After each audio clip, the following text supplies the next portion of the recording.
Ondertussen is onze kok Moken erbij komen zitten. Want de eerste Limburgse asperges, wel, die zijn een feit.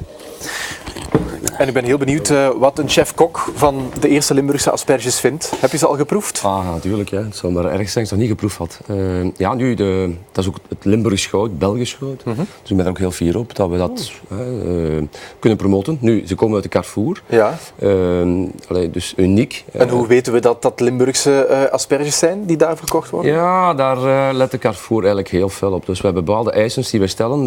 Ze moeten van Belgische oorsprong zijn. Ja. Dat stellen we. Kwaliteitsproduct, dus moet regelmatig of continu worden gecontroleerd, zodat we ook weten dat die authentieke smaak kan bewaard blijven. Zeker het Belgisch witgoud. Ja, zeker. Zeg, wat valt te vertellen over de smaak? Zo, merk je dat, zo de eerste asperges en degenen die later op het seizoen komen? Of is dat eigenlijk gewoon een beetje het sentiment zo van... Ja, nee, in de eerste natuurlijk. Ja, we staan er allemaal op te popelen. Dat is gelijk de eerste mosselen. Iedereen wil dan dadelijk de eerste mosselen. Nu, het hangt een beetje af van het weer. Nu, ze worden gestoken vanaf 5 maart tot 24 juni. Dat is ook wel een verschil. Ja. Hoe weet je dat je goede asperges hebt? Ja, een kwaliteitscontrole, wat ik zeg. Maar oké, dat zijn nu bijvoorbeeld dubbel A-asperges. Ze zijn allemaal even recht, even dik. Oké, dat wordt ook nog... Het kan zijn dat ze soms een beetje rozig van kleur van boven kunnen zijn, maar dat heeft niks met kwaliteit te maken. Het heeft enkel te maken dat ze een beetje te veel licht gehad hebben. Ja. Maar voor de rest, ja, je moet ze eten. Je kunt ze koken, je kunt ze bakken, je kunt ze stomen. Je kunt er zoveel dingen mee doen. En ook omdat ze van Limburg zijn, ben ik daar... Ja, tuurlijk, absoluut. Zeg, we zullen eens even kijken, want die asperges uitsteken, dat is een zeer mooi proces eigenlijk om te zien. Hè. En die velden die er allemaal zo heel strak bij liggen, allemaal die tunneltjes naast elkaar. Ik vind dat sowieso mooi om naar te kijken. Dat heeft esthetisch ook wel iets. Ook al is het maar plastiek, maar toch. Ja, ze komen vanuit Overpelt, denk ik, deze producenten. En daar wordt wel serieus wat werk in gestoken. Hè? Uiteraard, dat is dag en nacht werken. Hè. Nu zijn... als je het filmpje ziet, daar wordt heel wat aan gedaan. Je ziet ook van waar de zon moet komen, de witte basjen, de zwarte basjen, daar let men allemaal een beetje op. Nu, een heel mooi verhaal is ook, dat is voor de mensen die ons willen gaan bezoeken, de langste asperge is gestoken op 3,11 meter.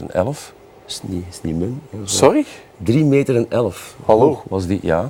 En die kun je gaan bezoeken in het Nationaal Museum in De Locht in Melderslo. Ah, oké. Ja.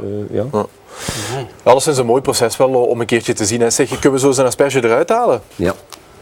Laat eens even zien. En hoe weet je dat een asperge vers is? Moet je dat zo breken? Of hoe kan je... Je moet kunnen zingen, kijk. Als je dat hoort, dan zijn ze vers? Supervers, ja. Oké, fantastisch. Nu, je hebt ook wijn meegebracht die bij de asperges past. Ja, nu een rosé vanuit de Languedoc. Heeft een Méador gekregen in 2014. Is ook te verkrijgen in Carrefour-ketens. Maar, niet te vergeten, een goede droge witte wijn past er ook ideaal bij, of een volle Riesling. En wat ik nog eigenlijk wil meegeven is van hoe kuis je een asperge. Ja. Daarom dat die bord, ja. Omgedraaid, legt hij er mooi bovenop. Ja. Kop naar staart schillen, nooit andersom.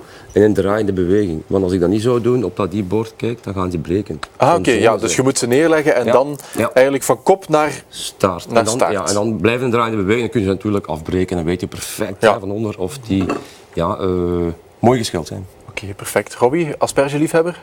Ik eet dat wel graag, maar ik kan het niet klaarmaken. Nee, maar dan, het internet staat vol met leuke tips, daar moeten we maar eens in kijken. En dan, leuk in de plas heb je ook wel, hè.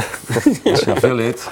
Komt er wel in orde, hè. Ja. Moke, dankjewel. Graag gedaan. Fijn dat je erbij was. Ik ook. En wij gaan, Robbie, naar de andere kant weer, want we hebben een gast uitgenodigd die ons kan vertellen hoe dat er bepaalde blunders zijn ontstaan, waardoor dat er weer andere dingen, leuke dingen zijn uit voortgekomen. Oké. Ja, we gaan het glas meenemen, mag dat? Oké. Fantastisch. Merci, Moke.